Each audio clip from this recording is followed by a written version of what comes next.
cycling feels active. You're moving, working, generating energy, so it seems logical that it should feel warmer than walking. And yet, many people notice the opposite. On a bike, cold feels sharper, faster, and harder to ignore, even at the same temperature. This isn't about imagination or bad clothing.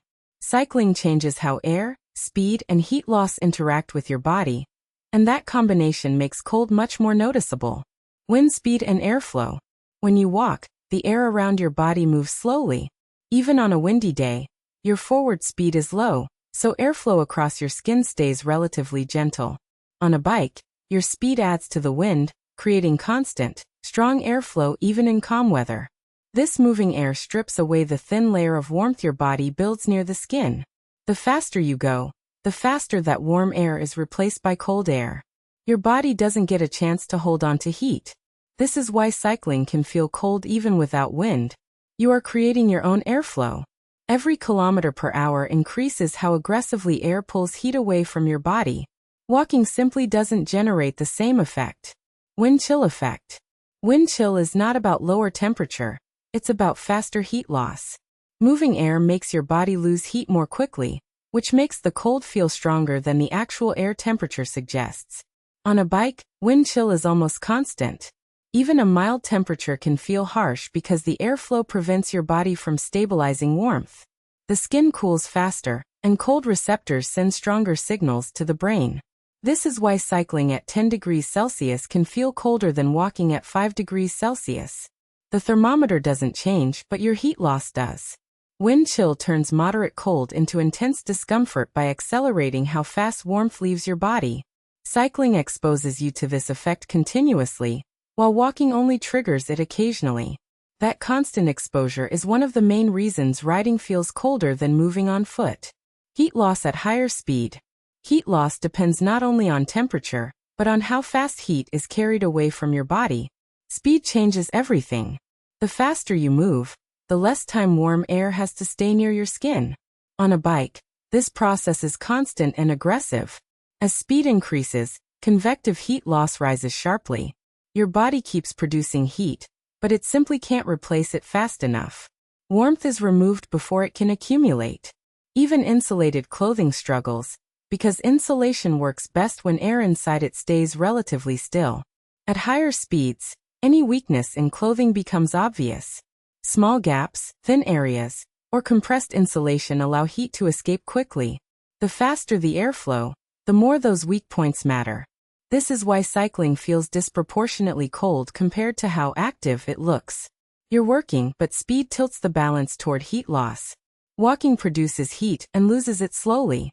Cycling produces heat but loses it much faster. And the body feels that difference almost immediately. Body position on a bike. Body position plays a major role in how cold feels on a bike. When walking, your body stays upright. Clothing hangs naturally, insulation keeps its shape, and less surface area directly faces the airflow. On a bike, posture changes. You lean forward, arms extend, and your chest, thighs, and shoulders become directly exposed to moving air.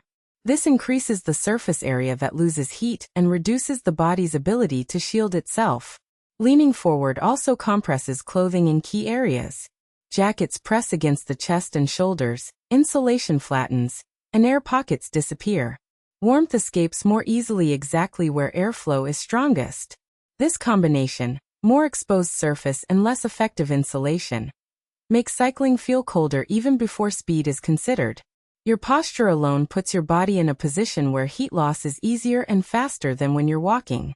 Reduced heat production. Cycling looks intense, but it doesn't always produce as much body heat as walking. When you walk, your entire body is involved. Legs, hips, core, arms, and posture muscles are all active. This widespread muscle engagement generates steady heat throughout the body. On a bike, movement becomes more efficient and more localized. Pedaling mainly uses specific muscle groups, while much of the upper body remains relatively still. Your muscles are doing work, but they are doing it efficiently, converting more energy into motion rather than heat. As a result, total heat production can be lower than expected. You feel active, but your body isn't generating enough excess warmth to offset the rapid heat loss caused by speed and airflow. This is why cycling can feel colder even though it looks more strenuous. Walking wastes more energy as heat. Cycling conserves energy, and that efficiency leaves you colder in cool conditions. Sweat and evaporation. Moisture plays a much bigger role during cycling than many people realize. Even in cool weather, pedaling raises body temperature slightly, triggering sweat. That moisture doesn't need to be visible to matter.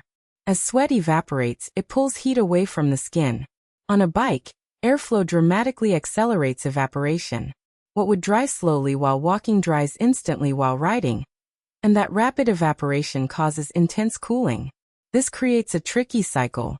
You start slightly warm, begin to sweat, and then the airflow turns that moisture into a cooling mechanism. Once your skin cools, the cold feels sharper and more uncomfortable. Sweat combined with speed is one of the strongest reasons cycling feels colder than walking. The faster the air moves, the faster moisture removes heat. Even when temperatures don't seem especially low. Clothing compression while riding. Clothing behaves very differently on a bike than it does while walking. When you ride, your posture stays fixed for long periods. Fabric is constantly pressed by wind, body position, and movement in the same direction. Over time, this compresses insulation and changes how clothing performs. Compression pushes air out of insulating layers. Jackets press flat against the chest and arms, pants tighten around the thighs, and layers lose the space they need to trap warm air. Even well-designed clothing struggles when insulation stays compressed without a chance to recover. Walking naturally shifts clothing. Fabrics move, lift, and resettle with each step, allowing air pockets to reform. On a bike, that reset doesn't happen. Insulation stays flattened, and heat escapes more easily. This is why cycling can feel cold even in clothes that feel warm while walking.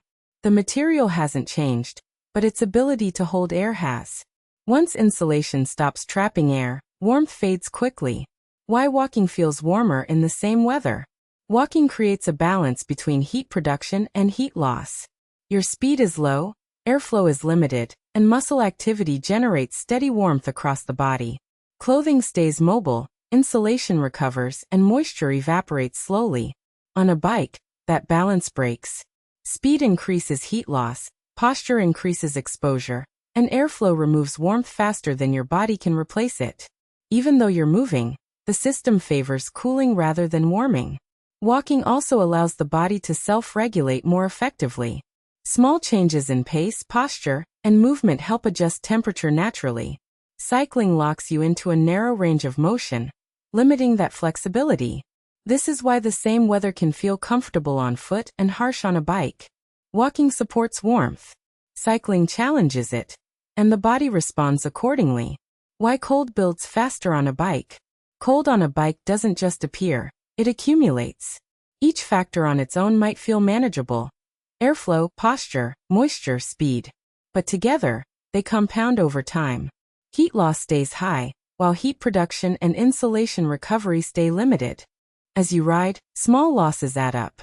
Skin temperature drops, moisture lingers, insulation stays compressed, and wind keeps stripping warmth away. The body doesn't get moments of recovery the way it does while walking. There's no pause where air pockets reform or circulation redistributes warmth evenly.